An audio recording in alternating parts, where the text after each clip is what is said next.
દોસ્તો, જે પણ દર્દીઓનું કમરનું મણકાનું ઓપરેશન થતું હોય છે તેમાં ક્યારેક કેટલાક દર્દીઓને એવું થતું હોય છે કે કમરનો દુખાવો ઓપરેશન પછી પણ રહેતો હોય છે. તો આ વિડીયોમાં હું આ માટેના 5 સૌથી મહત્ત્વના કારણો તમને બતાવીશ. સૌથી પહેલું મહત્ત્વનું કારણ કે જ્યારે પણ ઓપરેશન કરેલું હોય તો બેઝિકલી તમે જુઓ કે ઓપન સર્જરી હોય કે બીજી કોઈ પણ સર્જરી હોય, તમારું સ્કિન જે છે તે કટ કરવાની હોય છે. પહેલાં સ્કિન આવે, મતલબ કે ચામડી આવે, તેની ઉપર કાપો મૂકવામાં આવે, પછી સ્નાયુઓ આવે અને પછી તમારા મણકા આવે છે. તો આ જગ્યા સુધી જઈએ છીએ ત્યારે જ્યારે પણ હીલિંગ થાય છે, એમાં રૂજ આવે છે, ત્યારે ત્યાં એક સ્કાર ટિશ્યુ બને છે. હવે આ સ્કાર ટિશ્યુ બેઝિકલી જે રૂજ આવવાથી બને છે તે તમારી નસની ઉપર બની શકે છે. નસની ઉપર જ્યારે પણ સ્કાર ટિશ્યુ બને એટલે તમને દુખાવો થઈ શકે છે, કારણ કે જે સ્કાર ટિશ્યુ છે તે નસને ક્યારેક ઇરિટેટ કરતી હોય છે અને તેના કારણે તમને કમરમાં દુખાવો થઈ શકે. આ બહુ જ કોમન કારણ છે. બીજી વસ્તુ કે તમારા સ્નાયુઓની નબળાઈ. હવે ઘણા દર્દીઓ અમે જોયેલા છે કે દર્દીને એકચ્યુઅલીમાં 5, 7 કે ઇવન 10 વર્ષથી પણ દુખાવો થતો હોય અને દર્દી ઓપરેશન કરાવે.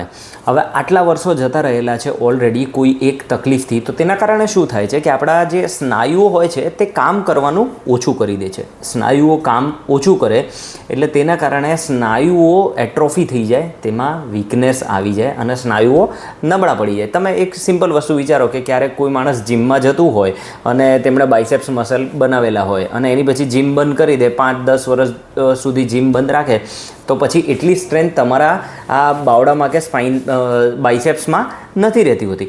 તે જ રીતે તમારા મણકામાં પણ જેટલી લાંબી તકલીફ રહે તેટલા તમારા સ્નાયુઓ કમજોર થતા જાય છે અને તેના કારણે તમને દુખાવો થઈ શકે છે. આ જે સ્નાયુઓ કમજોર છે તે મેઇન રીઝન છે કે તમારું મણકાનું ઓપરેશન થયું છે પરંતુ ત્યારબાદ પણ તમને દુખાવો થઈ શકે છે. તેથી ઓપરેશન બાદ એક્સરસાઇઝ જરૂરી છે, જેથી તમે જે મણકાના આજુબાજુના સ્નાયુઓની સ્ટ્રેન્થ જે જતી રહી છે તે તમે ફરીથી રીગેન કરી શકો.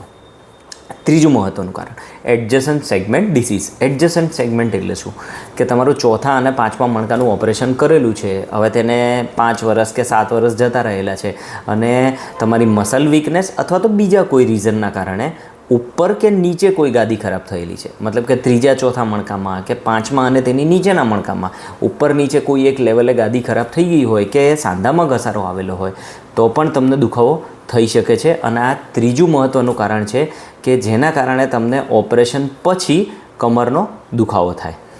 ચોથું કારણ છે રોંગ ડાયગ્નોસિસ. હવે રોંગ ડાયગ્નોસિસ આજના જમાનામાં એકચ્યુઅલીમાં રેર છે, પરંતુ તો પણ હું આપને જણાવી રહ્યો છું કે તમને 4થા 5મા મણકાનું ઓપરેશન કરેલું છે અને એકચ્યુઅલીમાં સ્પાઇનમાં કોઈ તકલીફ હતી જ નહીં, સ્પાઇનમાં કોઈ તકલીફ નથી, તેની જગ્યાએ તમને કુલાના સાંધામાં ઘસારો હતો જેના કારણે આખા પગમાં દુખાવો થતો હતો, કે એસાઇડ જોઈન્ટ સેક્રોઇલિયાઇટિસ હતું જેના કારણે તમને આખા પગમાં દુખાવો હતો અને મણકાનું ઓપરેશન થયેલું છે. હવે મણકાનું ઓપરેશન થયું પરંતુ જે એકચ્યુઅલ તમારો પ્રોબ્લેમ છે કે જે તમને એસઆઈ જોઈન્ટનો સોજો છે કે પછી થાપાના સાંધામાં ઘસારો છે તે તો હજી સુધી ગયો નથી, તેથી તેના કારણે પણ તમને ઓપરેશન પછી દુખાવો થઈ શકે છે. અને 5મું મહત્ત્વનું કારણ છે કે તમારા હાડકાં કે તમારી ઓવરઓલ સ્ટ્રેન્થ ઓછી હોવી.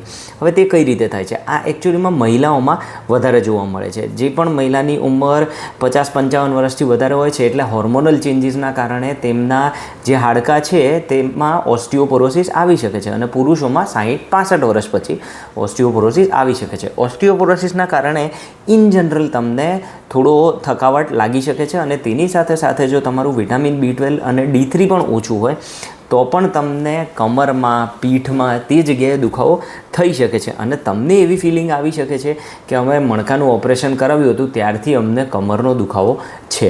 તો આ 5 સૌથી મહત્ત્વના કારણો છે. બહુ જ ઇઝી છે આ બધા જ કારણો દૂર કરવા.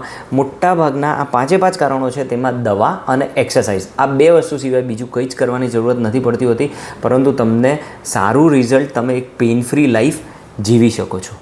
ધન્યવાદ.